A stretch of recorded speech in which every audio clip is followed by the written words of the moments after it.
손에 잡히는 경제.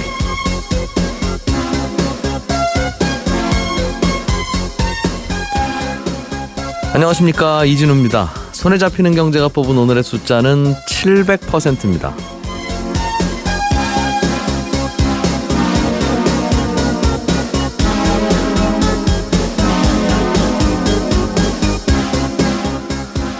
요즘 주식시장, 특히 코스닥 시장이 뜨겁습니다. 지난주에는 10년 만에 처음으로 코스닥 지수가 800포인트를 넘기도 했고요.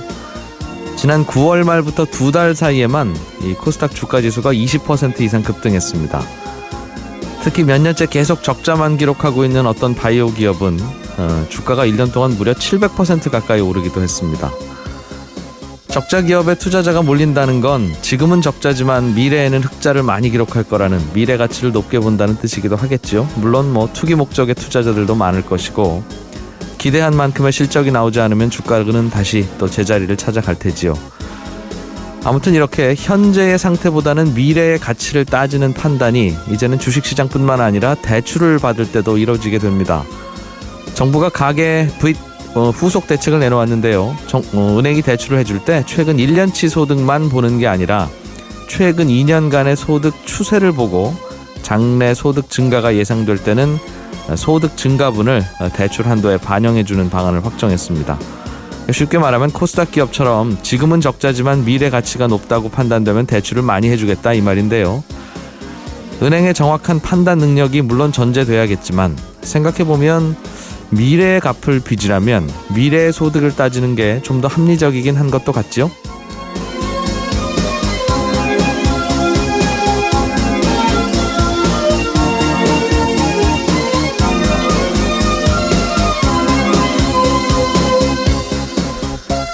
조금 전에 말씀드린 정부의 가계빚 후속 조치에 대해서 조금 궁금한 분들이 많으실 텐데, 대출 규제가 앞으로 어떻게 달라지는지 이런 게 궁금하실 텐데요. 잠시 후 뉴스 따라잡기 시간에 자세하게 알아보겠습니다. 재테크 시간에는 올해 말로 세금 혜택이 끝나는 비과세 해외 주식 펀드에 대해서 알아보겠고요. 한 청취자께서 공모주 청약에 대해서 궁금하다고 질문 보내오신 게 있습니다. 친절한 경제에서 풀어드리죠. 자, 11월 27일 손에 잡히는 경제, 광고 잠깐 들으시고 바로 시작하겠습니다.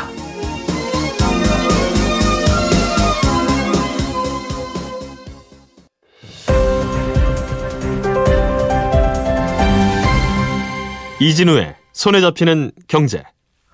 네, 한국경제TV 김치영 기자와 함께 주요 경제 뉴스들 살펴보겠습니다. 어서 오십시오. 네, 안녕하세요. 주요 경제 뉴스라고 할 게 제일 눈에 띄는 게 말씀하신 가계빚 후속 대책. 네, 맞습니다. 구체적으로 어떻게 또 대출이 더 줄어드는지 아니면 좀 늘어나는 부분도 있는지 궁금한데 하나하나 좀 설명을 해 주시죠. 예. 지금까지는 은행에 집 살려고 해요, 혹은 집 담보로 돈 좀 빌리려고 해요 하면 DTI 규제라고 해서, 네네. 죄송하지만 선생님 월급이 얼마나 되세요? 그래서 100만 원인데요. 그러면 한 달에 앞으로 대출을 받아서 원금과 이자가 최대한 빠져나가는 게 40만 원 넘으시면 안 됩니다. 그게 네네. DTI 40이고, 네. 50만 원 넘으시면 안 됩니다. 그게 DTI 50이고. 그렇죠. 딱 그거 정도 알면 이제 대출 받을 수 있었는데, 앞으로는 어떻게 좀 달라집니까? 그거에서? 사실은 DTI가 달라지는 건 없고요. 이 DTI를 계산하는 방식이 좀 달라진다, 이렇게 보셔야 되거든요. 그 말씀하신 대로 정부의 규제는 지금 DTI는 지역에 따라 좀 다르지만 지금 현재 40에서 60%로 지역마다 좀 제한을 받고 있거든요. 그러니까 투기 지역 좀 심하다 그러면 40%, 그러니까 조금만 받아라. 그다음에 조금 낮다 그러면 60%까지 받을 수 있게 이렇게 만들어 놨는데, 문제는 지금까지 그 DTI 같은 경우에는 이게 총부채 상환 비율이니까 빚 갚는 데 쓰는 돈이 소득이 얼마를 차지하느냐를 보는 거잖아요. 예. 그래서 한 건 처음에 대출할 때는 큰 상관이 없는데, 두 번째 이제 또 중복해서 대출을 할 경우 새로 집을 내가 하나 더 사야 되겠다. 그래서 주택담보대출을 두 번째로 받을 경우에 이전에 받았던 대출에서 이전에는 이자의 부담만 계산을 해서 두 번째 대출을 해줬거든요. 네. 그런데 이제는 원리금을 같이 나눠 갚는다라고 보고, 이전 대출이 조건이 뭐든 관계없이 진짜 이자만 내는 대출임에도 불구하고, 그죠. 원금도 갚는 걸로 계산해서 월급에서 이만큼은 원금 갚는 걸로 떼고, 그래도 여윳돈이 있을 때만 돈 빌려주겠다는. 네, 맞습니다. 그렇게 해서 이제 DTI를 계산하게 되다 보니까 집을 이제 한 채 더 산다. 그러니까 흔히 말하는 다주택자들 같은 경우에는 두 번째 집 살 때 은행에서 빌릴 수 있는 돈이 확 줄어들게 됩니다. 네. 그렇게 됨으로써 아무래도 집을 여러 채 사서 보유하는 게 좀 힘들게 됐다. 결국엔 정부에서 이걸 막기 위해서 신 DTI라는 걸 새롭게 내놨고 이걸 내년 1월부터 은행들이 적용한다. 이렇게 보시는 게 이제 첫 번째 가장 큰 특징이라고 봐야겠죠. 방금 말씀하신 건 이미 발표됐던 내용이긴 하죠. 그죠. 이전에도 이제 이렇게 하겠다라는 건 발표가 됐고요. 네. 그런데 그럼 구체적으로 어떻게 할 것이냐의 문제들이 조금 있었거든요. 그러니까 아까 예. 같은 경우에 나는 이전에 이미 대출을 원리금 상환이 아니라 거치식으로 해서 한 번에 만기 때 갚는 식으로 했는데 그럼 네. 나는 어떻게 하지? 뭐 이런 것부터 시작해서 그럼에도 불구하고 당신은 다주택자니까 네. 원금까지도 갚는 걸로 알아서 은행에다 계산을 해서 그만큼 덜 빌려주겠습니다. 이렇게 바뀐다는 말씀이셨고. 예, 맞습니다. 예. 그래서 기존에 이미 그 앞서 말씀하신 것처럼 일시불로 나중에 만기가 됐을 때 갚는다라고 한 대출도 10년으로 나눠서 이걸 원리금 방식으로 계산을 해서 이제 계산을 하겠다 이렇게 구체적인 내용이 나왔고요. 더군다나 이제 두 번째 대출을 주택담보대출을 받을 때는 원리금 만기도 사실 선택을 할 수가 있잖아요. 내가 20년 동안 원리금을 나눠서 갚을 거예요. 뭐 네. 10년에 나눠서 갚을 거예요. 30년에 나눠 갚겠다고 하면 월 상환 부담액이 적어지니 그죠. 대출 금리를 또 늘릴 수도 있었죠. 예. 근데 이번에 정부가 얘기한 거는 두 번째 주택담보대출부터는 원리금 상환의 이 기간을 15년으로 제한하겠다라고 못을 박았습니다. 그럼 그러니까 한 달에 갚아야 할 원금이 더 늘어나니 예. 이러나 저러나 대출 받기 어려워지네요. 그렇죠. 다주택자들. 대출금이 좀 줄어들죠. 그런데 이게 집을 두 채, 세 채, 네 채 사시는 분들도 물론 뭐 그분들 집이 임대주택으로 나오니까 꼭 비난할 수는 없습니다만 네네. 그분들은 좀 양보하세요라고 한다 하더라도 내가 집이 한 채 있는데 이 집을 팔고 이사를 가려고 하는데 네네. 집을 먼저 팔고 새 집을 못 사면 중간에 붕 뜨게 되니까 새 집을 먼저 사고 기존 집은 나중에 팔려고 하는 일시적 이주택자도 있을 수 있을 텐데 예. 그분들도 두 번째 담보대출 받을 때는 이런 규제가 적용되면 이분들은 두 번째 집 못 사네요? 아닙니다. 정부에서 2년 내에 내가 만약에 이제 이사 때문에 네. 일시적으로 2주택이 되고 나중에 기존에 살던 집은 팔 거예요. 근데 이게 집이라는 게 바로 팔리지가 않지 않습니까? 그러니까 네. 2년의 기간을 두고 매각을 하겠다라고 이제 처음에 약정을 하고 한다라고 하면 네. 두 번째 대출에 있어서 아까 말씀드린 15년 제한 있잖아요. 만기의 제한을 풀어주겠다. 제한을 없이 하겠다라고 했으니까 물론 DTI 규제는 그대로 적용을 받겠지만 신 DTI라는 건 이제 공통적으로 받는 규제니까요. 네. 아까 말씀드린 만기에 대한 제한은 2주택자는 없다. 이렇게 보셔야 될 것 같습니다. 이게 자기 집 팔고 새 집 사고 하려고 하는 집 옮기는 분들한테는 조금 불편해지긴 하겠습니다. 그렇습니다. 여윳돈이 넉넉하게 있으신 분들이야 관계없는데 네, 아무래도 첫 번째 집도 대출 빠듯하게 내서 샀는데 좀 다른 집으로 옮겨가고 싶어요라는 분은 두 번째 집 살 때 조금 걸리적거리겠는데요. 실제로 계산을 해보면 신 DTI로 계산을 하면 대출금이 기존 거 일반 DTI하고 뭐 물론 네. 그 전에 내가 대출을 얼마나 받았느냐의 차이가 있겠지만 한 뭐 30%에서 많게는 50%까지 감액이 되거든요. 예. 은행에서 대출 받을 수 있는 금액이. 그렇다 보면 이제 이사 갈 때 자금 수요나 이런 부분을 잘 생각하지 않으시면 굉장히 어려움을 겪을 수 있다는 얘기가 되겠죠. 네. 자영업자 대출도 앞으로는 규제를 한다는데 이건 무슨 얘기입니까? 자영업자 대출은 이 주택담보대출이랑 무슨 관계가 있어요? 사실은 주택담보대출하고 자영업자 대출이 직접적인 연관은 없죠. 근데 이제 다만 자영업자 대출로 받은 자금이 그대로 사업 용도로 쓰였느냐 안 쓰였느냐는 사실 은행에서 명확히 또 파악이 안 되는 부분도 있거든요. 그래서 네. 정부가 가계부채 대책을 전체적으로 관리를 할 때 이게 주택담보대출이 가장 큰 부분이고 그리고 두 번째가 이제 자영업 대출로 일어나는 대출도 조금 더 꼼꼼히 봐야 되겠다라는 생각을 좀 하고 있어요. 자영업합니다 해서 돈 빌려가 놓고 예. 집 산다는 거죠, 그걸로. 그렇죠. 특히 자영업자 대출에서 한 30% 정도가 임대사업 대출로 나가고 있는 걸로 보이거든요. 예. 그래서 정부에서는 이 임대사업자로 나가는 이제 다가구를 보유한 이 부분도 좀 대출 규제를 좀 해야 되겠다. 안정성을 좀 기해야 되겠다는 생각을 하고 있고요. 그래서 LTI라는 새로운 대출 규제 뭐 일종의 대출 비율 같은 게 나왔습니다. 지금은 임대업 하시는 분이 네. 임대사업자를 신고를 하고 나 아파트 하나 사서 또 월세 놓겠습니다라고 하면 네. 아파트 값이 5억이면 예를 들어서 80%면 4억까지는 그냥 빌려드리는. 예, 그렇죠. 한 달에 그분이 얼마 버는지는 아예 묻지도 않는 네네. 이제 그런 상황인데 네. 앞으로는 좀 달라진다는 거예요. 그러니까 이제 DTI하고 좀 비슷하게 보시면 되는데요. 네. 임대소득이 얼마나 나오는지를 보고 예. 전체적으로 그분이 가지고 있는 소득하고 비교를 해서 이제 이 대출도 조금은 해주겠다라는 건데 이 LTI라는 것은 이제 소득 대비 대출 비율이라고 이제 저희가 부르게 되는데요. 임대업이니까 RTI 렌트겠죠? 예, 그렇습니다. 근데 이제 이 부분 같은 경우에는 정부에서 명확하게 어떤 수치를 주지는 않았어요. 자영업자들 같은 경우에는 대신에 은행에서 건전하게 관리를 하고 대신에 규모가 10억 원 이상의 큰 규모일 경우에는 의무적으로 이 부분을 심사를 했다라는 것도 기록을 남기고 심사가 어떻게 됐는지를 명확히 하거라라고 했기 때문에 네. 아무래도 은행들이 조금 더 깐깐하게 보지 않을까라고 보이고 있습니다. 그러니까 최소한 월세 받는 걸로 은행 대출이자 갚고 나고 네. 그리고 나서도 얼마 좀 남아야 그런 정도 규제 정도까지만 대출을 해드리겠습니다 이 말이네요. 예, 맞습니다. 사실은 그래야 임대 사업을 하실 텐데. 아무래도 월세 사실은, 받아서 네. 은행 이자도 못 내면 현금 흐름이 마이너스가 될 텐데 그렇게 해서 임대 사업을 하시는 분이라고 하면 그분은 임대 사업이 아니라 그냥 부동산 투자업이죠. 네. 이것도 좀 앞으로 좀 더 은행에서 세부적인 규정을 만들어야 되겠군요. 알겠습니다. 연말 다 돼가는데 슬슬 국회에서는 내년 정부가 쓸 예산안 심사를 시작을 하겠군요. 사실은 좀 진작했어야 되는 건데 예산안이야 가을쯤에 나오는 건데 그걸 네, 항상 맞습니다. 연말에 심사한다고 예. 하니까 빠듯하기도 하고 이거 가지고 싸우기도 하는 것이긴 한데요. 예. 이게 12월 2일까지 국회 통과를 해야 되거든요. 이게 헌법에 명시돼 있는 거죠. 그래야 내년에 이제 예산을 정부가 쓸 수 있기 때문에. 근데 보통 정부에서 예산을 짜고 국회로 심의를 넘겨주고 그러면 이제 예결위라고 해서 예산결산위원회라는 것을 여야가 이제 구성을 하고요. 네. 여기에서 여러 가지 항목별로 검증을 하죠. 그래서 1차 검증은 했습니다. 14일에서 25일 동안 1차 뭐 여러 가지 심사를 해서 한 6천억에서 7천억 원 정도의 감액을 했어요. 이게 296건에 대해서 이 정도 감액을 했다고 하는데요. 정작 중요한 거는 뒤에 남아있는 지금 172건이거든요.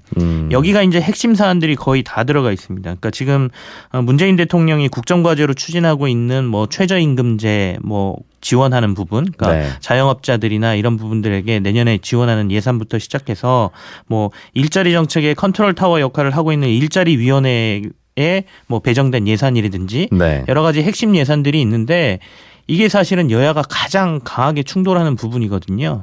그래서 이제 이번 주 일주일 동안 최종적으로 이제 한 번 더 여기서 합의를 보든지 아니면 또 문제가 생기면 결국에는 12월 2일 날까지 최종안을 못 넘기는 상황이 나올 것으로 보여요. 네. 그래서 지금 여야 3당이 이번 주에 한번 만나서 단판을 보겠다 뭐 이렇게들 얘기를 하고 있는 상황인 거죠. 손에 잡히는 경제에서도 내년에 이렇게 바뀝니다. 이런 예산 반영됐습니다. 앞으로 네. 이렇게 달라집니다. 특히 최저임금을 제대로 올려준 영세 사업자에게는 직원 한 명당 1인당 최대 13만 원씩 현금으로 드립니다. 이거 발표를 했는데 저희도 전해서 드렸는데 네. 이게 사실은 국회에서 법이 통과돼야 그렇게 되는 거지 국회에서 브레이크 걸면 또 안 되는 일이었다는 뜻이잖아요. 네, 맞습니다. 근데 이제 뭐 물론 12월 2일까지 의결이 안 된다 하더라도 뭐 다른 경비들 이런 것들은 전년도에 준해서 준 예산 체제라고 해서 이걸로 이제 정부가 집행을 할 수 있도록은 돼 있거든요. 예. 근데 신규로 편성된 예산들 같은 경우에 그러니까 아까 말씀하신 뭐 그런 예산들 같은 경우에는 아예 편성 자체가 전년도에는 없었기 때문에 네. 집행이 사실상 바로 이루어지기가 힘들죠. 그래 이래서 실은 우리나라 권력 구조를 그래서 대통령 중심제로 해봐야 네. 이제 국회에서 또 여소야대가 되고 하면 항상 이렇게 싸우니 차라리 그냥 여당이 수상을 만드는 방식으로 해서 최소한 하겠다고 하는 건 할 수 있게 네. 그리고 나서 좀 아니다 싶으면 국민이 바꿀 수 있게 그렇게 하는 게 어떠냐는 이야기가 가끔씩 나오는데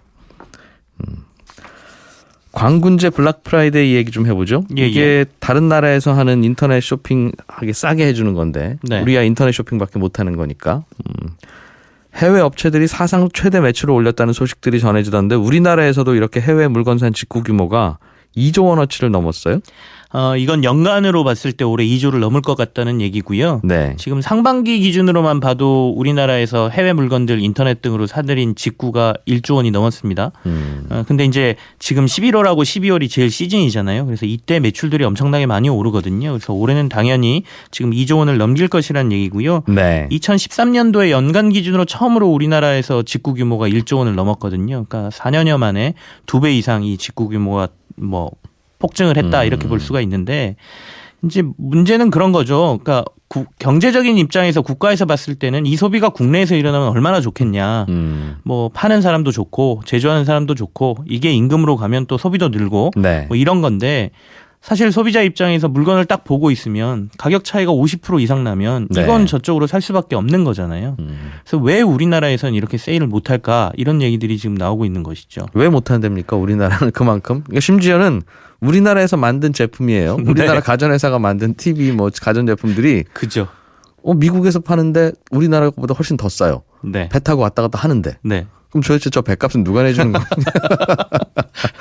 그래서 이게 이제 유통 구조의 문제다라고 얘기를 하고 있는데요. 그러니까 미국의 대형 쇼핑몰들은 대부분 자신들이 구매를 해서 가지고 있다가 판매하는 방식이 많고요. 네. 우리나라 백화점이나 뭐 유통 구조를 아시겠지만 장소를 빌려주고 팔라고 하지 않습니까? 월세 꼭 내야 되는 거고. 예. 그러니까 그들이 한꺼번에 살 때 싸게 산다는 거네요. 그 예, 업자들이. 그러니까 이걸 뭐 마음대로 조종하기가 힘들다는 것이고요. 네. 그리고 우리나라는 연중 세일 하잖아요.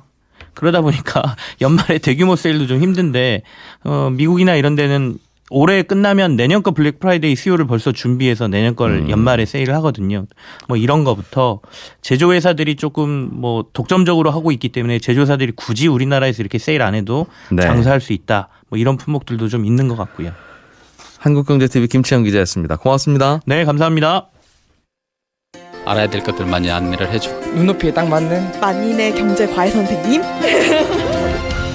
다음 순서는 친절한 경제입니다. 오늘은 청취자 최우진 씨가 얼마 전에 어떤 회사가 주식시장에 새로 상장할 때 그 주식을 공모를 했는데 그 주식 받으려는 청약 경쟁률이 300대 1을 넘었다고 하더라. 그럼 그 주식은 어떻게 추첨을 해서 나눠주는 거예요? 어떤 식으로 배분을 해줍니까? 300대 1인데 이런 질문을 주셨어요. 이 공모주라고 하는 건요. 이제 곧 주식시장에 상장을 하려고 하는데 혹시 이 회사 주식 사고 싶은 분 있으시면 손드세요. 이렇게 해서 손든 분들에게 주식을 파는 겁니다.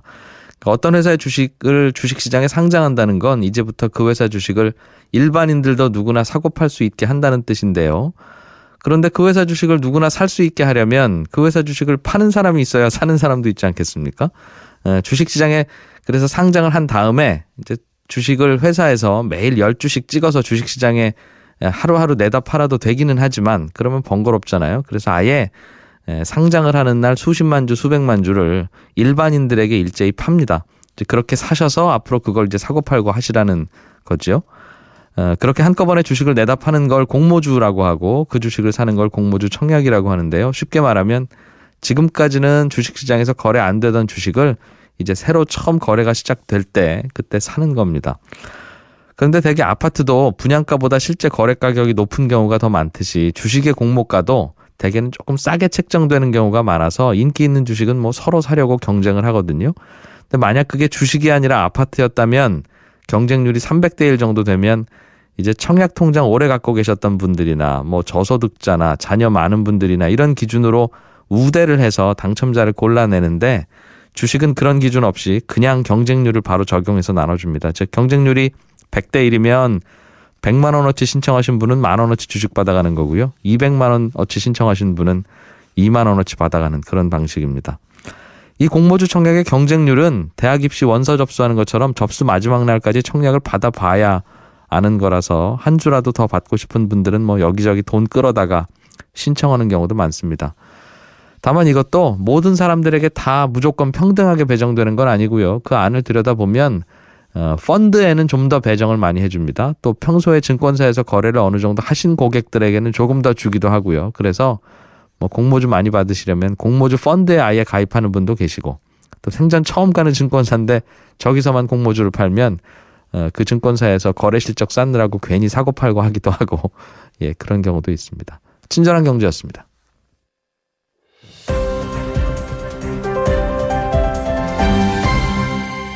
경제를 생각하는 사람들의 즐거운 습관. 이진우의 손에 잡히는 경제. 안 할 수 있으면 안 하고 싶은데 안 할 수가 없기 때문에 어쩔 수 없이 하는 공부입니다. 재테크 공부. 오늘도 행복자산관리연구소 김현우 소장 모셨습니다. 어서 오십시오. 네, 안녕하세요. 언제나 되면 이제 김현우 소장한테 이제 배울 게 없습니다. 마지막 출연이십니다. 이런 말씀을 전하게 될까요? 안 그랬으면 좋겠습니다. 저 개인적으로. 예. 비과세 해외 주식형 펀드. 네. 이게 뭐 좋은지 나쁜지는 모르겠습니다만 올해 말이면 가입이 끝난다고 해서요. 네. 최소한 뭐 좀 알고 보내줘야 될 것 같아서 네, 공부를 좀 하려고요. 일단 이게 해외 주식형 펀드니까 해외에서 주식 산다는 얘기 같아서. 그렇죠. 해외에서 주식을 사면 세금이 좀 다르다면서요? 우리나라에서 주식 사는 거하고? 네, 많이 붙습니다. 일단 뭐 해외 주식 페이스북 같은 거 사놨다가 나중에 10배로 뛰면 얼마나 좋을까 이렇게 해서 아이들 명의로 사주시고 싶다 이런 분들 많은데요. 네. 이렇게 해외 주식 샀다가 수익이 나면 수익의 22%는 양도소득세로 부과가 됩니다. 근데 이 수익 전액에 대해서 부과하는 건 아니고 만약에 올해 이렇게 수익이 났다라고 한다면 내년 5월에 따로 신고를 하셔야 돼요. 1년간 올라간 그 금액에? 그렇죠. 수익을 본 거에 팔면? 네, 팔면요. 예, 팔면. 그런데 만약에 1,000만 원어치 주식 샀다가 2,000만 원이 됐다. 이때 팔면은 차익은 1,000만 원이잖아요. 네. 그런데 이때 주식을 사고 팔 때 발생하는 수수료, 증권사 수수료는 빼주고 우리가 집 살 때 팔 때나 마찬가지죠. 거래 비용은 당연히 그렇죠. 빼주는 걸 테니까요. 거기에서 예. 또 250만 원 정도는 일괄공제로 빼주고 나머지 한 740만 원에 대해서 22% 그러니까 162만 8천 원 정도가 알겠습니다. 과세가 됩니다. 우리나라 주식은 아직은 사고 팔고 할 때 나오는 차익에 대해서는 세금을 아예 안 물리는데 그렇죠. 해외 주식의 경우에는 주식이라도 예. 우리나라에서 다주택자가 집 사고 팔 때 내는 양도소득세처럼 세금을 내는군요. 네, 많이 냅니다. 해외 주식을 직접 사고 팔면 그렇고 펀드에 가입하면 일반 펀드에 가입하면 그거는 예금이나 적금처럼 15.4% 원천 징수됩니다. 그러니까 늘어난 금액의 15.4%를 낸다. 예. 그런데 올해 연말까지 가입이 끝입니다라고 하는 오늘 주제인 비과세 해외 주식형 펀드는 네. 뭐가 좋아요, 그럼? 일단 거기서 발생하는 대부분의 세금은 면제를 해주고 15.4% 아까 부과된다라고 말씀드렸잖아요. 네. 그 부분을 비과세를 해주는데 이 안에를 잘 들여다보면 사실 주식 매매 차익으로만 발생하는 소득뿐만이 아니라 네. 환차익, 그러니까 환율의 변동에 따라서 발생할 수 있는 이익 이 예. 부분에 대해서도 세금을 면제를 해주고 다만 채권이 일부 섞여 있기도 해요. 일부 펀드는 그 채권에 예. 대한 세금, 채권 이자에 대한 세금이라든가 뭐 주식에 대한 배당 이런 부분에 대한 차익에 대한 세금은 면제는 안 해줍니다. 근데 그거는 아주 미미한 부분이니까. 그렇죠. 해외 주식형 펀드인데 채권을 담아봐야 뭐 얼마나 담았겠으며. 네. 그게 목적은 아니니까요. 또 맞습니다. 거기에 붙는 이자 해봐야 또 뭐 얼마나 붙겠습니까? 채권에서. 그럼 쉽게 얘기하면 해외 주식을 투자할 때 네. 그냥 펀드에 가입하면 이익금의 15.4%의 세금을 내는데 네. 해외 주식형 비과세 해외 주식형 펀드라고 하는 올해 말까지 끝나는 이 상품에 가입하면 그 15.4%를 안 내도 되는 거니까 그렇습니다. 해외 주식형 펀드 가입하실 분은 무조건 이거 해야 되네요. 그렇죠. 어차피 하실 분이라고 한다면 무조건 안 할 이유가 없는 거죠. 그럼 지금 가입해 놓고 네. 3년 후에 나 여기다 담아서 해외 주식 살 거예요. 지금은 모르겠어요. 하는 분도 유용해요. 그런 분에게도. 그렇기 때문에 지금 하시는 게 좋습니다. 아. 예, 지금 개설만 해놓으면 예. 당장에 펀드에다가 투자를 하든 그러니까 펀드를 매수하든 아니면 뭐 1년 후에 하든 3년 후에 하든 그게 상관이 없습니다. 일단 그 그릇만 사놓으면 되는 거예요. 그렇죠. 다만 이제 주의하셔야 될 건 그러면은 빨리 증권사 가서 나도 계좌 하나 개설해야지 이렇게 하시는 게 아니라 계좌 개설한 다음에 그 안에 펀드를 고를 수가 있거든요. 네. 이 펀드를 단돈 10,000원이라도 일단 매수를 해놓으셔야 됩니다. 아. 내가 A, B, C, D 뭐 네 가지 펀드에다가 예. 투자를 하고 싶어라고 한다면 이 펀드를 미리 개설을 해놔야 내년부터는 그걸 이제 추가로 매수를 할 수가 있는 거고 만약에 계좌 가입만 해놓고 증권사 가서 그냥 네. 계좌만 열어주세요 해놓으면 실질적으로 투자할 수 있는 펀드는 아무것도 없는 거죠. 그래서 올해 안에 하셔야 될 거는 증권사 가서 가입도 하시고 네. 그 안에 미래 향후에라도 투자를 하실 펀드를 미리 개설을 해두셔야 됩니다. 아, 그럼 예를 들면 그 그릇은 샀어요. 예. 가입을 했어요. 예. 거기다가 조금이라도 담아놔야 된다는 건데 네. 앞으로 3년 후에도 그 담아놓은 그 메뉴 그것만 살 수 있다는 거예요? 그렇죠. 그 그릇에 담아야 되는데 또 주의하셔야 될 건 이 그릇을 다 비워버리면 네. 다시는 못 쓰게 됩니다. 그러니까 중간에 팔 수도 있어요. 예, 물론 그렇겠죠. 네. 그런데 중간에 한 100만 원 정도 투자를 하다가 아이 돈 필요해 해가지고 이 100만 원을 다 팔아버리면 네. 이 그릇은 이제 반납을 하셔야 되는 겁니다. 그러니까 못 쓰는 그릇. 아, 어째 그렇게 만들어놨대요? 그래서 단돈 10,000원이라도 남겨놓으셔야 네. 그걸 추가적으로 매수를 할 수 있기 때문에. 아니 근데 알겠어요. 그럼 그릇은 하나인데 예. 거기에 담을 수 있는 펀드는 굉장히 많지 않겠습니까? 앞으로도 그렇죠. 더 나올 거고. 네. 그런데 그럼 나는 그 중에서 뭘 투자해야 될지 모르겠다. 일단은 많은 여지를 남겨놓고 싶으면 네. 그 증권사에서 여기에 담을 수 있는 펀드가 몇 종류예요 해서 10종류입니다. 그러면 10개를 10,000원씩 다 담아 놔야 되는 거예요. 일단? 그렇죠. 그렇습니다. 근데 보통 이게 펀드가 한 300가지가 되거든요. 여기 펀드뿐만이 아니라 ETF까지 포함을 하게 되면 ETF도 한 19종류가 되기 때문에 그건 좀 이상하네요, 정말. 그래서 왜 미리 담아 놓으라고 그러죠? 죄송합니다. 제가 그런 건 아니라서. 근데 이게 펀드의 매수 개념이기 때문에 네. 일단 한번 매수를 해놓고 추가로 매수를 해라 이렇게 되어 있어서 계좌 개설만으로는 가가지고 이제 등록만 하는 개념이라. 네. 그러면 지금 이미 나는 그거 알고 다 계좌를 만들어 놨습니다라는 분도 네. 이 그릇에다가 내년에 다른 펀드가 좋은 게 나와서 그걸 담으려고 하면 안 되죠. 안 되고 네. 지금 이 그릇에 내가 담아놓은 펀드만 다음에 또 살 수 있다? 네, 맞습니다. 그래서 지금 현존하는 펀드 중에서만 고를 수 있다. 앞으로 향후 10년이라도 네. 그렇게 보시면 되죠. 그건 정말 너무합니다. 아무튼 규정은 그렇게 되어 있다 하니 예. 우리는 일단 공부는 그렇게 하고 네네. 알겠습니다. 그럼 일단 그릇은 만들어 놓으라 이 말이네요. 예, 맞습니다. 어디 가면 만들 수 있어요? 뭐 증권사나 은행, 뭐 온라인 펀드 슈퍼마켓 이런 데 다 가면 만들 수가 있는데 증권사가 아무래도 다양합니다. 그 펀드의 종류가 아까 300여 종이라고 말씀드렸는데 그런 것들 다양하게 고르려면 증권사가 좋고요. 다양하면 뭐해요? 추천을 지금 담아놓은 것들만 앞으로 살 수 있다면서. 네. 근데 보통 우리가 펀드를 고를 때요. 새로 네. 나온 펀드보다는 과거 수익률, 운용 수익률이 괜찮은 그리고 설정액도 충분히 있는 펀드들을 고르는 게 아무래도 안정적이기 때문에 신규 펀드보다는 기존에 잘 나갔던 펀드들 이런 거 한 4-5가지 추천받는 게 좋을 것 같고요. 혹시나 펀드에 대해서 공부를 하고 나는 내가 기존에 또 해외 주식형 펀드를 하고 있어. 네. 요거 그대로 한번 해보고 싶다라고 하시는 분들은 그냥 집에서 비대면 계좌 개설이라고 해가지고 신분증 사진만 찍어 보내면 집에서도 만들 수 있기 때문에 굳이 증권사 방문하실 필요는 없을 것 같습니다. 비과세 해외 주식형 펀드라는 계좌를 집에서도 만들 수 있다. 그렇습니다.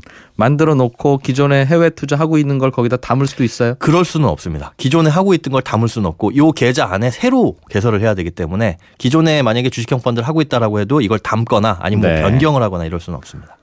참 까다로운 녀석이군요. 그리고 알겠습니다. 한도도 있습니다. 한도? 예. 1인당 최대 3천만 원까지. 그러니까 뭐 A증권사, B증권사, C증권사 다 돌아다니면서 개설을 해도 예. 통산 3천만 원이기 때문에 원금 3천만 원까지만 투자할 수 있다 이렇게 보시면 되죠.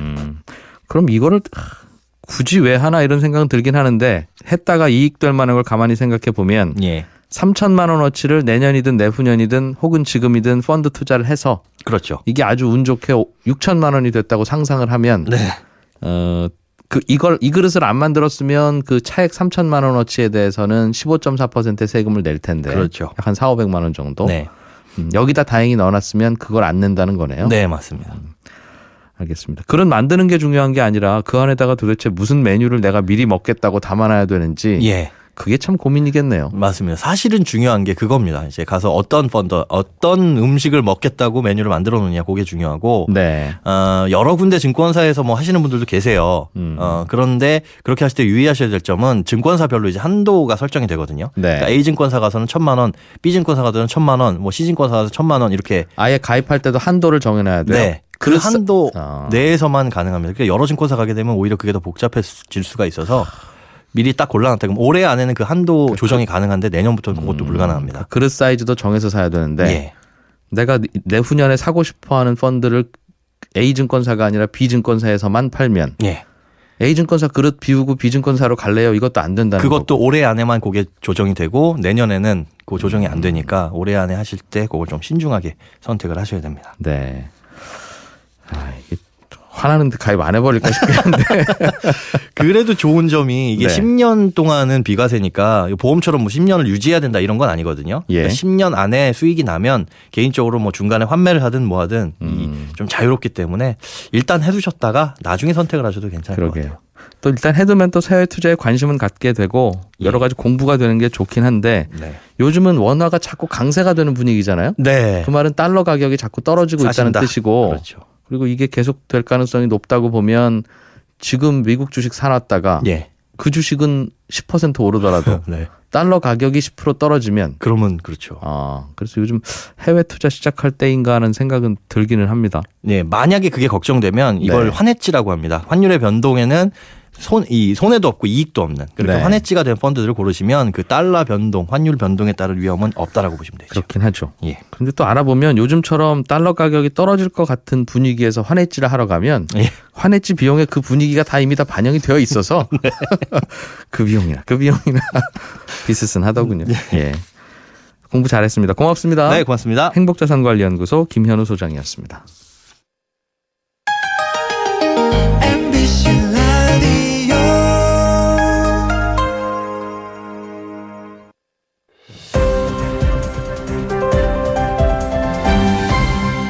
이진우의 손에 잡히는 경제. 자동차를 살 때 그냥 할부로 사건 현금으로 사건 과거에는 두 가지 방법이었는데요. 이제는 중고차 보장 할부 제도라고 하는 게 새로 나온 모양입니다. 이게 새 차를 사서 타다가 나중에 팔 때 지금은 도대체 중고차 값을 얼마나 받을 수 있을지 아무도 모르는데 처음에 아예 살 때 중고차 가격을 딱 정해놓고 그 가격에 자동차 회사에 다시 되파는 그런 개념인데요. 오늘은 이 내용 좀 자세하게 알아보겠습니다. 오토타임즈의 권영주 자동차 전문기자 나오셨습니다. 어서 오십시오. 네, 안녕하세요. 요즘 이 잔존가치 보장 프로그램이라고 불리는 네. 제가 좀 전에 설명드린 그거 맞죠? 네, 맞아요. 이게 모든 자동차가 다 이렇게 이제 살 수 있습니까? 모든 자동차는 아니고 이제 자동차 회사가 네. 이제 이런 프로그램을 운용을 할 때는 이제 가능하나 그렇지 않은 것도 있으니까 좀 따져봐야 되겠죠. 사실 이거 오래됐어요, 나온 지는. 네. 2005년도에 등장한 거니까 벌써 10년 넘게 운영이 되고 있는 거죠. 쉽게 얘기하면 뭐 3천만 원짜리 차다. 네. 그러면 잔존가치 50% 보장해 드리겠습니다. 그러면 네. 3년 후에 이 차를 무조건 1,500만 원에 그 회사에 팔 수 있다는 거죠. 그렇죠. 그런데 이제 그때 무조건 파는 게 아니라 이제 조건이 붙기 시작합니다. 예를 들면 뭐 주행 거리가 일정 거리 이내여야 된다. 네. 또는 뭐 사고가 없어야 된다. 또 여러 가지 뭐 정비에 따른 뭐 불편함도 좀 없이 잘 관리를 해야 된다는 조건 하에 3년 뒤에 50%를 그대로 돌려준다. 이렇게 나오는 거죠. 그게 좀 까다롭고 불편한가 봐요. 그러면 그렇지는 않습니까? 사람마다 좀 다릅니다. 물론 주행 거리가 가장 큰 제약인데 이를테면 잔존 가치를 우리가 뭐 60% 네. 뭐 1,000만 원짜리를 팔아가지고 3년 뒤에 600만 원 돌려드리겠습니다. 그러면 자동차 회사 입장에서 보면 그게 실제로 잔존 가치가 60% 안 나올 수도 있습니다. 그렇죠. 험하게 탔을 수 있다는 거잖아요. 그렇죠. 예. 그렇게 되면 손해를 보게 되잖아요. 자동차 회사가. 그러니까 여기에다가 제약 조건을 넣는 거죠. 주행 거리는 연간 10,000km 이내여야 됩니다. 네. 또는 사고 없어야 됩니다. 그러니까 주행 거리가 10,000km 이내라는 건 뭐냐면 어쨌든 나중에 60%를 보장을 해주면 갖고 와서 자동차 회사가 손해 볼 수는 없잖아요. 네. 그러니까 일단 잔존 가치 하락률을 최대한 저지를 하고 예. 그다음에 갖고 와서 자기들이 인증 중고차라는 프로그램으로 돌리는 겁니다. 인증 중고차가 뭐예요? 이게 무슨 얘기냐면 자동차 회사가 한번 판매했던 차를 직접 대사와서 다시 정비 한번 싹 해서 자 우리가 인증해주고 보증해주겠습니다. 이게 믿을 만한 중고차니까 우리 거 한번 사시죠. 라고 해서 되팔 때 네. 그때 여기 또 마진이 붙잖아요. 예. 그래서 그 두 가지를 가지고 그 보장 가액 즉 보장률을 결정하게 되는 겁니다. 아니 중고차를 그러면 새 차 브랜드 업체가 네. 팔기도 해요? 지금 많이 진출해 있습니다. 그러니까 왜 그러냐면 예. 사실 많은 분들이 뭐 중고차를 중고차 시장 가서 사야 되느냐라고 생각하는데 이게 워낙 정부의 비대칭성인 시장 레몬마트 얘기 많이 하잖아요. 고르기 어렵죠. 네, 잘 모르고. 그러다 예. 보니까 차라리 믿을 수 있는 곳에서 사면 되지 않을까라는 소비자들의 심리를 활용해서 자동차 회사가 직접 그러면 우리가 새 차도 팔았는데 네. 중고차도 팔게요. 우리가 파는 중고차는 우리가 좋은 서비스를 가지고 있으니까 예. 정비를 말끔 해놨습니다. 네. 그리고 보증 수리도 1년 또는 2만 킬로미터까지 해주겠습니다라고 해서 파는데 일반적인 거래보다는 아무래도 가격이 비싸죠. 조금은 높겠는데 그렇죠. 어디 가면 살 수 있어요? 예를 들면 현대차 소나타를 네. 새 차 사려면 현대차 대리점 가서 말씀드리면 되잖아요. 지금 현재 국산차는 인증중고차 제도를 잘 하지 않고 있고요. 그렇겠어요. 네, 수입사들은 거의 대부분 하고 있다고 보시면 되죠. 그럼 수입차 대리점 가서 네. 여기 전시되어 있는 이 차의 중고차 얼마입니까? 이렇게 물어보면 되는 겁니까? 뭐 그렇게 해도 되고요. 그러면 이제 바로 연결을 해주죠. 또는 뭐 인증중고차 전시장만 별도로 운영을 하기도 합니다. 별도로 있기도 하고. 네, 그래서 이제 새 차 사는 게 아니라 이제 중고차를 좀 믿을 수 있는 곳에 사고 싶다고 할 때 이제 그쪽을 이용하게 되는 거죠. 국내 브랜드들도 현대차, 기아차 등등도 하면 좋겠는데 네. 참 여러 가지 문제가 있겠군요. 만약 한다고 하면 기존 자동차 대리점에서 새 차 파는 분들은 또 반발하실 것이고 네. 또 중고차 업계에서도 또 왜 대기업이 여기 진출하느냐 그러면서 또 반발하실 것 같은데요. 그래서 이제 직접 하진 않아도 간혹 그 연계해서 하기는 한 적이 있습니다. 그런데 이제 연계해서 하는 것도 결국은 판매사가 직접 또 책임을 져야 되는 부분이기 때문에 알겠습니다. 국산차 같은 경우는 워낙 거래 대수가 많으니까 이거를 일일이 다 컨트롤하기가 쉽지가 않은 거죠. 그러면 잔존 가치를 50% 보장해 주는 것과 60% 보장해 주는 두 가지 조건이 있다면 네. 같은 조건이라면 60% 보장해 주시오 하는 게 소비자에게 유리할 텐데 네. 그러면 좀 더 엄격한 조건이 붙는가 그렇죠. 보죠. 제가 좀 전에 말씀드린 것처럼 주행거리가 연간 1만 킬로미터가 제한이 된다든가 또 어떤 게 있어요? 그렇게 나오던가 아니면은 뭐 남은 금액에 네. 대한 이자율이 조금 올라간다든가 이제 그럴 수가 있겠죠. 왜냐하면 어쨌든 나머지 50%를 또 다 주고 사오는 게 아니라 네. 일부 선납금만 내고 나머지 금액은 또 뒤로 유예해서 할부하는 경우가 많기 때문에 이제 그때 이자율이 조금씩 달라지게 되는 거죠. 결론적으로는 소비자에게 보면 어떻습니까? 제 생각에는 얼핏 들으니까 1년 동안 10,000km도 안 타. 네. 요구하는 대로 정비도 깔끔하게 잘해야 돼. 그러면 유리할 수 있습니다. 그럴 거면 아주 좋은 중고차란 뜻인데 네. 그냥 중고차 시장에 팔죠? 그럴 수도 있어요. 예. 그러니까 내가 직접 사가지고 내가 잔존 가치를 많이 받을 수 있도록 잘 관리해서 타느냐. 네. 혹시 모르니 예. 나중에 어떤 일이 발생할지도 모르지만 네. 그때 가서 가치가 떨어질 수가 있으니까 예. 그거를 미리 보장받고 사느냐. 이건 소비자의 선택입니다. 그런데 혹시 모를 일이라는 게 혹시 내가 마음이 변해서 주행거리를 막 늘릴 수도 있을 것 같아. 그렇죠. 혹시 내가 뭐 어떻게 될지 몰라서 사고를 낼 수도 있을 것 같아. 그런 그렇죠. 일인데 그런 일 벌어지면 어차피 이 브랜드도 잔존가치 보장을 안 해주잖아요. 조건이 사고도 안 나야 돼. 잔존가치 보장률이 네. 이제 떨어지겠죠. 예. 약관에 의해서. 그러니 별 도움은 안 될 것 같기도 한데 보시기 어떻습니까? 그래도 가입하는 게 좋아요? 아니면 본인 같으시면 이거 가입해서 사시겠어요? 저는 주행거리가 연간 1만 킬로미터 미만이라면 네. 이용할 것 같긴 합니다. 아, 출퇴근용이라면? 네네. 근데 이제 대부분 주행거리에 따라 가지고 선택을 많이 하기 때문에 알겠어요. 이런 부분이 좀 차이가 있는 거죠. 혹시 잔존가치 50% 보장 프로그램으로 샀는데 네. 3년 후에 중고차를 팔려고 보니 잔존가치보다 중고차 값이 높네? 그럴 수도 즉 있죠. 3천만 원에서 1,500만 원 보장 받으려고 했는데 그때 가서 인기가 좋아져가지고. 예, 지금 내 차 팔려고 보니 1,600만 원에 사겠다는 사람이 그렇죠. 있어요. 그러면 그냥 무시하고 거기다 팔아도 되는 거죠. 그렇진 않습니다. 꼭 1,500만 원에 넘겨줘야 돼요? 왜냐하면 그것도 선택인데요. 네. 자동차 회사가 중고차를 매입하는 경로로 잔존 가치를 보장해 주는 경우가 많기 때문에 네. 되팔 때는 보장을 받았으면 그 회사에 다시 되팔아야 되는 게 사실은 맞는 거죠. 그런데 네. 이제 일부 약관에 보면 옵션으로 선택할 수도 있습니다. 그런 부분은 회사마다 다 달라서 다르다? 좀 꼼꼼히 좀 따져보셔야 될 겁니다. 그럼 자동차 브랜드는 이런 정책을 쓰는 이유가 새 차 살 때 혹시 중고차 값 떨어질까 봐 걱정하는 분들한테 그렇죠. 마지막 걱정을 줄여서 계약서에 사인하게 하기 위해서 그게 이제 첫 번째 목적이고요. 그 목적 말고는 다른 게 뭐가 있습니까? 원래 시작은 그렇게 했던 겁니다. 예. 그런데 이제 요즘은 여기에다가 뭐가 더해졌냐면 제가 좀 전에 말씀드린 것처럼 자동차 회사가 중고차를 인증해서 판매를 하다 보니까 중고차 판매 인증의 가장 중요한 게 매입입니다. 그렇죠. 그러니까 있어야 좋은 팔죠. 차들이 많이 들어와야 예. 소비자 선택을 다 대응해 줄 수 있는 중고차 거거든요. 장사도 좀 해보자. 그렇죠. 그래서 예. 그 매입하는 경로로 잔존가치 보장 할부를 적극적으로 최근에는 활용하고 있는 겁니다. 그렇겠어요. 또 그렇게 해서 또 이런저런 차가 많이 팔리면 부품도 팔고 AS로도 그렇죠. 또 마진을 AS에서의 수익이 늘어나는 거죠. 최근에 자동차 신차 판매 경쟁이 치열해지니까 네. 그쪽에서 판매가 자꾸 이익이 줄어드니까 이쪽 잔존 가치하고 AS 중고차 이쪽에서 수익을 보전하는 그런 또 사업들이 벌어지고 있는 거죠. 글쎄요. 어떤 식으로든지 많이 팔아야 되고 일단은 이쪽 중고차로 샀으면 또 여기서 공식 정비를 받으셔야 되는 그렇죠. 그런 그런 경우 소비자를 잡아둔다고 표현할까요? 뭐 그렇게 알겠습니다. 맞는 것 같습니다. 예. 오토타임즈 권영주 기자였습니다. 고맙습니다. 감사합니다. 네, 손에 잡히는 경제 오늘 준비한 순서는 여기까지입니다. 지금까지 이진우였고요. 내일 오전 11시 10분에 또 다시 오겠습니다. 청취자 여러분 고맙습니다.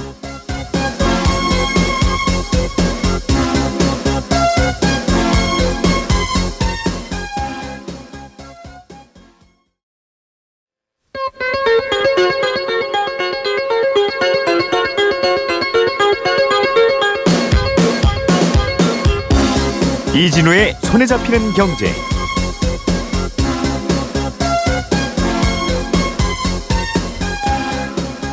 안녕하십니까, 이진우입니다. 손에 잡히는 경제가 뽑은 오늘의 숫자는 700%입니다.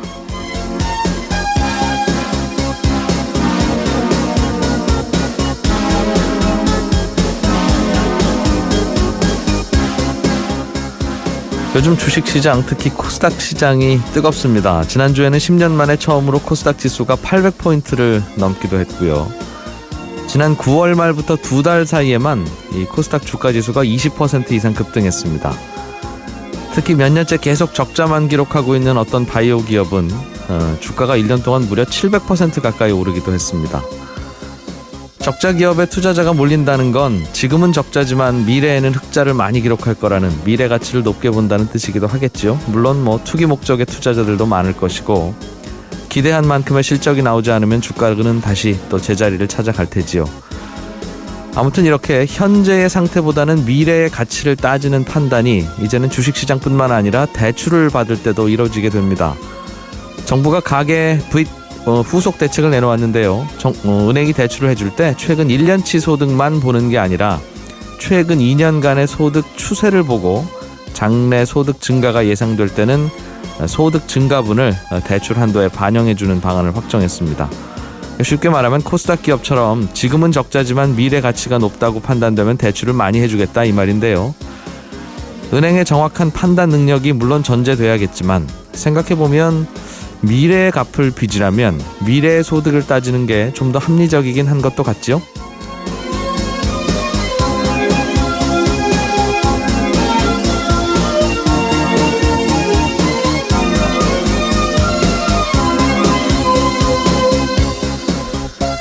조금 전에 말씀드린 정부의 가계빚 후속 조치에 대해서 조금 궁금한 분들이 많으실 텐데 대출 규제가 앞으로 어떻게 달라지는지 이런 게 궁금하실 텐데요. 잠시 후 뉴스 따라잡기 시간에 자세하게 알아보겠습니다.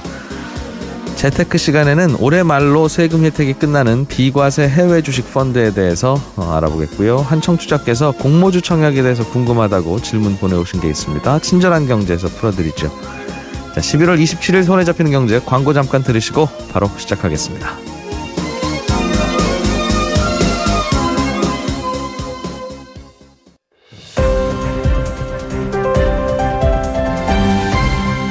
이진우의 손에 잡히는 경제.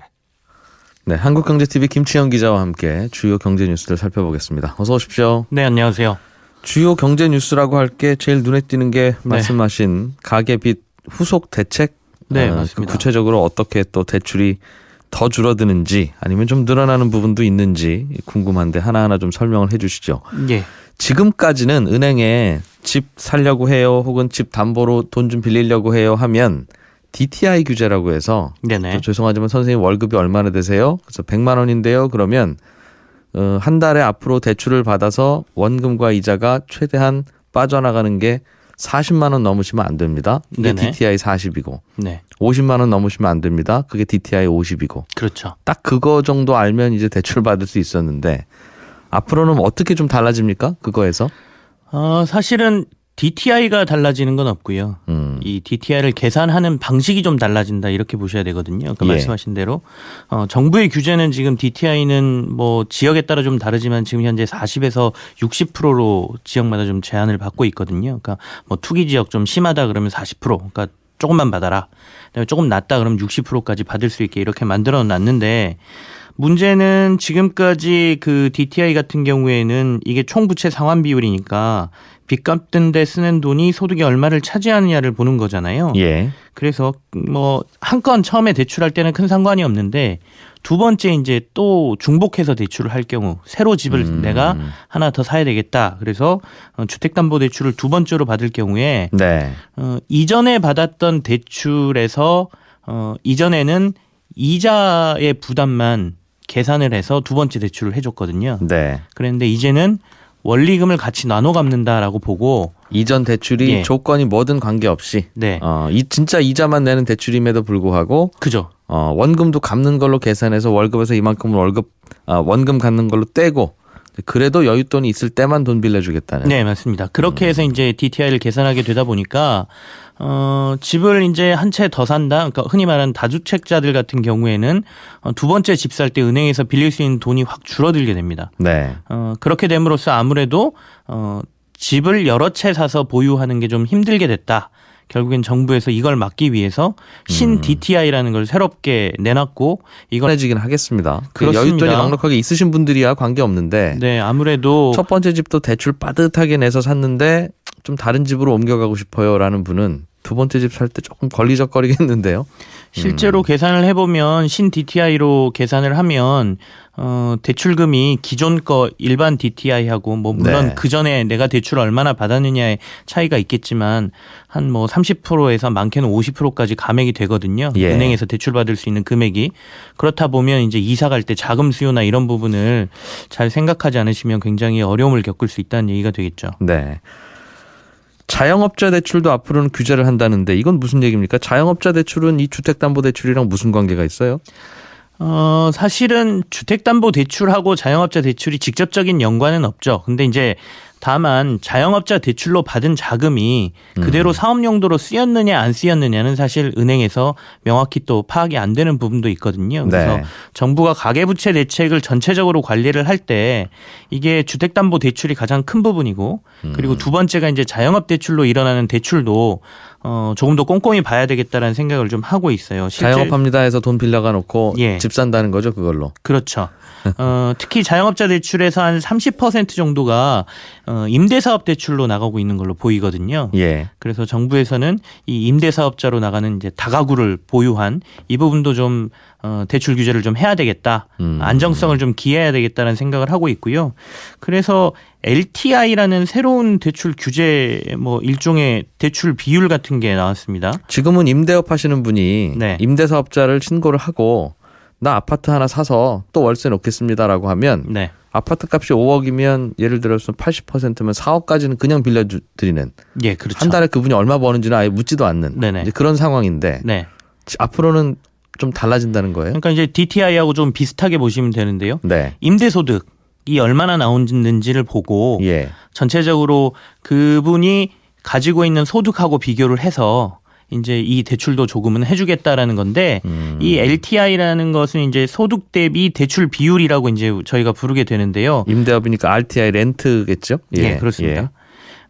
근데 이제 이 부분 같은 경우에는 정부에서 명확하게 어떤 수치를 주지는 않았어요. 자영업자들 같은 경우에는 대신에 은행에서 건전하게 관리를 하고 대신에 규모가 10억 원 이상의 큰 규모일 경우에는 의무적으로 이 부분을 심사를 했다라는 것도 기록을 남기고 심사가 어떻게 됐는지를 명확히 하거라라고 했기 때문에 내년 1월부터 은행들이 적용한다 이렇게 보시는 게 이제 첫 번째 가장 큰 특징이라고 봐야겠죠. 방금 말씀하신 건 이미 발표됐던 내용이긴 하죠. 그죠. 이전에도 이제 이렇게 하겠다라는 건 발표가 됐고요. 네. 그런데 그럼 구체적으로 어떻게 할 것이냐의 문제들이 조금 있었거든요. 그러니까 아까 예. 같은 경우에 나는 이전에 이미 대출을 원리금 상환이 아니라 거치식으로 해서 한 번에 만기 때 갚는 식으로 했는데 그럼 네. 나는 어떻게 하지? 뭐 이런 것부터 시작해서 그럼에도 불구하고 당신은 다주택자니까 네. 원금까지도 갚는 걸로 알아서 은행에다 계산을 해서 그만큼 덜 빌려주겠습니다. 이렇게 바뀐다는 말씀이셨고. 예, 맞습니다. 예. 그래서 기존에 이미 앞서 말씀하신 것처럼 일시불로 나중에 만기가 됐을 때 갚는다라고 한 대출도 10년으로 나눠서 이걸 원리금 방식으로 계산을 해서 이제 계산을 하겠다 이렇게 구체적인 내용이 나왔고요. 더군다나 이제 두 번째 대출을 주택담보대출을 받을 때는 원리금 만기도 사실 선택을 할 수가 있잖아요. 내가 20년 동안 원리금을 나눠서 갚을 거예요. 뭐 네. 10년에 나눠서 갚을 거예요. 30년에 나눠 갚겠다고 하면 월 상환 부담액이 적어지니 그죠. 대출 금리를 또 늘릴 수도 있었죠. 예. 근데 이번에 정부가 얘기한 거는 두 번째 주택담보대출부터는 원리금 상환의 이 기간을 15년으로 제한하겠다라고 못을 박았습니다. 그러니까 한 달에 갚아야 할 원금이 더 늘어나니 예. 이러나 저러나 대출 받기 어려워지네요. 그렇죠. 다주택자들은. 대출금이 좀 줄어들죠. 그런데 이게 집을 두 채, 세 채, 네 채 사시는 분들도 물론 뭐 그분들 집이 임대주택으로 나오니까 꼭 비난할 수는 없습니다만 네네. 그분들은 좀 양보하세요라고 한다 하더라도 내가 집이 한 채 있는데 이 집을 팔고 이사를 가려고 하는데 네네. 집을 먼저 팔고 새 집을 못 사면 중간에 붕 뜨게 되니까 새 집을 먼저 사고 기존 집은 나중에 팔려고 하는 일시적 이주택자도 있을 수 있을 텐데 예. 그분들도 두 번째 담보대출 받을 때는 이런 규제가 적용되면 이분들은 두 번째 집 못 사네요? 아닙니다. 정부에서 2년 내에 내가 만약에 이제 이사 때문에 네. 일시적으로 2주택이 되고 나중에 기존에 살던 집은 팔 거예요. 근데 이게 집이라는 게 바로 팔리지가 않지 않습니까? 그러니까 네. 2년의 기간을 두고 매각을 하겠다라고 이제 처음에 약정을 하고 한다라고 하면 네. 두 번째 대출에 있어서 아까 말씀드린 15년 제한 있잖아요. 만기의 제한을 풀어주겠다. 제한을 없이 하겠다라고 했으니까 물론 DTI 규제는 그대로 적용을 받겠지만 신 DTI라는 건 이제 공통적으로 받는 규제니까요. 네. 아까 말씀드린 만기에 대한 제한은 2주택자는 없다. 이렇게 보셔야 될 것 같습니다. 이게 자기 집 팔고 새 집 사고 하려고 하는 집 옮기는 분들한테는 조금 불편해. 네. 아무래도 은행들이 조금 더 깐깐하게 보지 않을까라고 보이고 있습니다. 그러니까 최소한 월세 받는 걸로 은행 대출이자 갚고 나고 네. 그리고 나서도 얼마 좀 남아야 그런 정도 규제 정도까지만 대출을 해드리겠습니다 이 말이네요. 예, 맞습니다. 사실은 그래야 임대 사업을 하실 텐데. 아무래도 월세 받아서 네. 은행 이자도 못 내면 현금 흐름이 마이너스가 될 텐데 그렇게 해서 임대 사업을 하시는 분이라고 하면 그분은 임대 사업이 아니라 그냥 부동산 투자업이죠. 네. 이것도 좀 앞으로 좀 더 은행에서 세부적인 규정을 만들어야 되겠군요. 알겠습니다. 연말 다 돼가는데 슬슬 국회에서는 내년 정부가 쓸 예산안 심사를 시작을 하겠군요. 사실은 좀 진작했어야 되는 건데 예산안이야 가을쯤에 나오는 건데 그걸 네, 항상 연말에 심사한다고 예. 하니까 빠듯하기도 하고 이거 가지고 싸우기도 하는 것이긴 한데요. 예. 이게 12월 2일까지 국회 통과를 해야 되거든요. 이게 그 헌법에 명시돼 있는 거죠. 그래야 내년에 이제 예산을 정부가 쓸 수 있기 때문에. 근데 보통 정부에서 예산을 짜고 국회로 심의를 넘겨주고 그러면 이제 예결위라고 해서 예산결산위원회라는 것을 여야가 이제 구성을 하고요. 네. 여기에서 여러 가지 항목별로 검증을 하죠. 그래서 1차 검증은 했습니다. 14일에서 25일 동안 1차 뭐 여러 가지 심사를 해서 한 6천억에서 7천억 원 정도의 감액을 했어요. 이게 296건에 대해서 이 정도 감액을 했다고 하는데요. 정작 중요한 거는 뒤에 남아있는 지금 172건이거든요. 여기가 이제 핵심 사안들이 거의 다 들어가 있습니다. 그러니까 지금 문재인 대통령이 국정과제로 추진하고 있는 뭐 최저임금제 뭐 지원하는 부분, 그러니까 네. 자영업자들이나 이런 부분들에게 내년에 지원하는 예산부터 시작해서 뭐 일자리 정책의 컨트롤 타워 역할을 하고 있는 일자리 위원회에 뭐 배정된 예산이라든지 네. 여러 가지 핵심 예산들이 있는데 이게 사실은 여야가 가장 강하게 충돌하는 부분이거든요. 그래서 이제 이번 주 일주일 동안 최종적으로 이제 한 번 더 여기서 합의를 보든지 아니면 또 문제가 생기면 결국에는 12월 2일 날까지 최종안을 못 넘기는 상황이 나올 것으로 보여요. 네. 그래서 지금 여야 3당이 이번 주에 한번 만나서 단판을 보겠다. 뭐 이렇게들 얘기를 하고 있는 상황인 거죠. 손에 잡히는 경제에서도 내년에 이렇게 바뀝니다. 이런 예산 반영됐습니다. 앞으로 네. 이렇게 달라집니다. 특히 최저임금을 제대로 올려준 영세 사업자에게는 직원 한 명당 1인당 최대 13만 원씩 현금으로 드립니다. 이렇게 발표를 했는데 저희도 전해서 드렸는데 네. 이게 사실은 국회에서 법이 통과돼야 그렇게 되는 거지 국회에서